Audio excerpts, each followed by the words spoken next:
नमस्कार, मैं हूं आशुतोष। आप देख रहे हैं सत्यहिंदी.com। सत्यहिंदी.com में खास कार्यक्रम आशुतोष के बाद में आपका स्वागत है। बातचीत शुरू करने के पहले एक छोटी सी अपील। सत्यहिंदी.com एक कोशिश है ईमानदार, निडर और निर्भीक पत्रकारिता की। हम अपने लाखों दर्शकों के शुक्रगुजार हैं जो लाखों की संख्या में हमारे कार्यक्रमों को देखते हैं, हमारी हौसला अफजाई करते हैं, हमारा मनोबल बढ़ाते हैं। हम उनसे एक और छोटी सी गुजारिश करना चाहते हैं कि अगर संभव हो सके तो आप न केवल हमारे कार्यक्रम देखें बल्कि आप थोड़ी सी हमारी आर्थिक मदद भी करें। आप इस वीडियो के डिस्क्रिप्शन में जाएं, सत्य हिंदी के सदस्य बने, थोड़ा सा आर्थिक भुगतान करके हमारे लिए बहुत बड़ी मदद होगी और पत्रकारिता के लिए आपका बहुत बड़ा योगदान। और अब आज की बातचीत शुरू करते हैं। आज दरअसल हम बातचीत करना चाहते हैं मध्य प्रदेश के बारे में। मध्य प्रदेश वो राज्य है जहां 2018 में भारतीय जनता पार्टी बहुत ही मामूली बढ़त के साथ चुनाव हार गई थी, लेकिन उसके बाद ऑपरेशन लोटस हुआ, ज्योतिरादित्य सिंधिया को कांग्रेस पार्टी से तोड़ा गया और तोड़ने के बाद वहां पे भारतीय जनता पार्टी ने अपनी सरकार बनाई। अब फिर उनके सामने सबसे बड़ी चुनौती यह है कि क्या वो मध्य प्रदेश में अपनी सरकार को बरकरार रख पाते हैं नहीं। आज की तारीख में जब मैं आपसे बातचीत कर रहा हूं तो दो तरीके की आशंकाएं लगाई जा रही। एक ये कि मध्य प्रदेश के अंदर भारतीय जनता पार्टी की हालत पतली है, बहुत कोशिश कर रही है मुकाबले में आने के लिए, और यह भी कहा जा रहा है हो सकता है उनका हश्र कर्नाटक जैसा ना हो।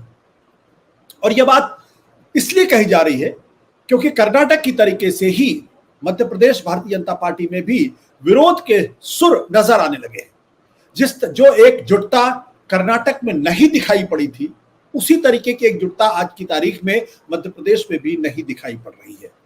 ऐसा नहीं है कि कांग्रेस पार्टी कोई बहुत मजबूत लड़ाई मध्य प्रदेश के अंदर लड़ रही है, लेकिन एक चीज जो भारतीय जनता पार्टी के लिए बहुत तगड़ी चोट दे सकती है वो ये कि अगर शिवराज सिंह चौहान के कार्यकाल को देखें तो तकरीबन 15 साल से ज्यादा का कार्यकाल हो जाता है, और किसी भी सरकार, किसी भी नेता, किसी भी मुख्यमंत्री के लिए ये एक बहुत लंबा अंतराल होता है जब उनके खिलाफ एंटी इनकम्बेंसी यानी सरकार विरोधी हवा बनने के लिए। क्योंकि लोग, एक पीढ़ी जवान हो जाती है, दूसरी पीढ़ी को उनसे उम्मीदें खत्म हो जाती हैं, आकांक्षाएं और आशंकाएं नए सिरे से जन्म लेने लगती हैं, और कुछ ऐसा ही इस वक्त दिखाई पड़ रहा है। लेकिन यह सवाल सिर्फ शिवराज सिंह चौहान का नहीं है, यह सवाल है केंद्र की राजनीति करने वाले नरेंद्र मोदी और अमित शाह का। क्योंकि मध्य प्रदेश में आज की तारीख में कुछ विरोध के सुर, हम ये कहें बगावती सुर भी सुनाई पड़ने लगे तो इसमें हैरानी की बात नहीं होनी चाहिए। मध्य प्रदेश में मुख्यमंत्री रह चुकी उमा भारती, जो एक जमाने में भारतीय जनता पार्टी की बहुत ही कद्दावर नेता हुआ करती थी, एक जमाने में हिंदुत्व का एक बैकवर्ड चेहरा मानी जाती थी, बहुत ही तेज तर्रार चेहरा मानी जाती थी, उनको कहना पड़ रहा है कि वो मुझसे घबराते हैं, अब वो मुझे बुलाएंगे तो भी नहीं जाऊंगी। ये किस संदर्भ में कह रही है? दरअसल पिछले दिनों मध्य प्रदेश में भारतीय जनता पार्टी की तरफ से जन आशीर्वाद यात्रा निकाली जा रही और उसमें उमा भारती जैसी नेता को नहीं बुलाया गया। हालांकि उमा भारती जब से नरेंद्र मोदी और अमित शाह का भारतीय जनता पार्टी के ऊपर उन्होंने अपना वर्चस्व जमाया है, उसके बाद से वो लगातार हाशिए पर है, इसमें कोई दो राय नहीं। लेकिन आज भी उमा भारती इतनी कमजोर नेता नहीं है कि कई विधानसभा के सीटों को और ओबीसी समुदाय के अंदर वो भाजपा के खिलाफ कहीं ना कहीं माहौल पैदा कर सकती है। और उमा भारती अकेली नेता नहीं है।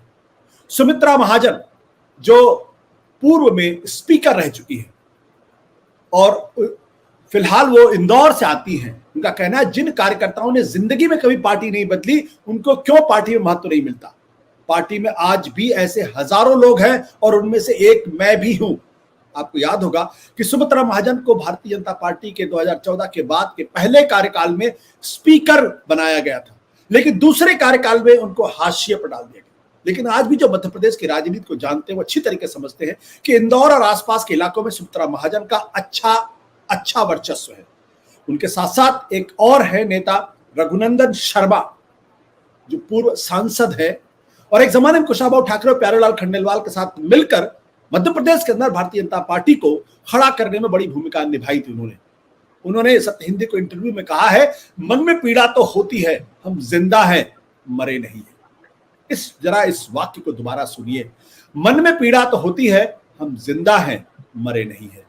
एक पार्टी कार्यकर्ता के लिए जिसने अपनी पूरी जिंदगी लगा दी पार्टी को सींचने और संवारने में, अगर वो ये कहे कि हम जिंदा हैं, मरे नहीं है, तो ये पार्टी की हालत के ऊपर और उनका जो नेतृत्व करने वाले लोग हैं उन पर एक बहुत बड़ी टिप्पणी है। इसी के संदर्भ में आज हम बातचीत करेंगे और ये कहने की कोशिश करेंगे, जानने की कोशिश करेंगे मध्य प्रदेश के 3 दिग्गज पत्रकारों से कि दरअसल मध्य प्रदेश में भारतीय जनता पार्टी के लिए हो क्या रहा है।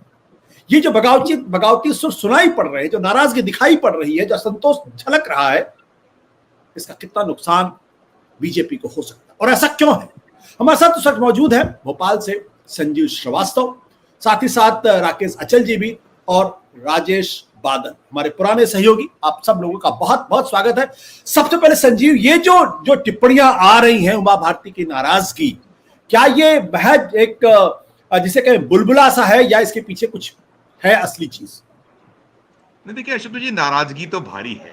ये फैक्ट है कि जितने भी लोग हैं जिन्होंने खून पसीने से इस पार्टी को सींचा है, आज मार्गदर्शक मंडल में है या उम्र दराज होने के नाते या एक जो बीजेपी ने सिलसिला शुरू किया था या जो आज नेतृत्व है उसके तहत सबके सब हाशिए पर हैं, दिखता है साफ साफ। और ये बड़े ऐसे नेता हैं जिन्होंने बेशक बहुत परिश्रम करके श्रम करके भी पार्टी को यहाँ तक लाकर खड़ा किया। आपने भी जिन लीडरों की मध्य प्रदेश की बात की, मैंने वो रघुनंदन शर्मा जी का इंटरव्यू किया था और रघुनंदन शर्मा जी का दर्द और मर्म बहुत वाजिब सा लगा। उन्होंने कहा, मतलब उनकी सीधे सीधा उन्होंने ये भी मुझे बताया कि भाई मुझे शिवराज ने एक बार बुलाकर कहा था कि आप तो किस निगम किस मंडल आपको चाहते हैं उस पर हाथ रखिए, मैं आपको तत्काल इसको घोषित कर दूंगा। तो मैंने बड़ा उनको डांटते हुए, उनका अधिकार है, उन्होंने बनाया है, शिवराज को गढ़ा है उन्होंने कहा कि मैंने उनको डांटा और कहा कि आज तो आपने ऐसी बात कर दी, आइंदा मुझसे ऐसी बात कभी ना कीजिएगा। मैं पद लोलुप नहीं हूं, मैंने कभी पद की चाह नहीं रखी है, मैंने सिर्फ पार्टी की आगे बढ़े, निरंतर फले फूले, ये मेरी चाहत रही है।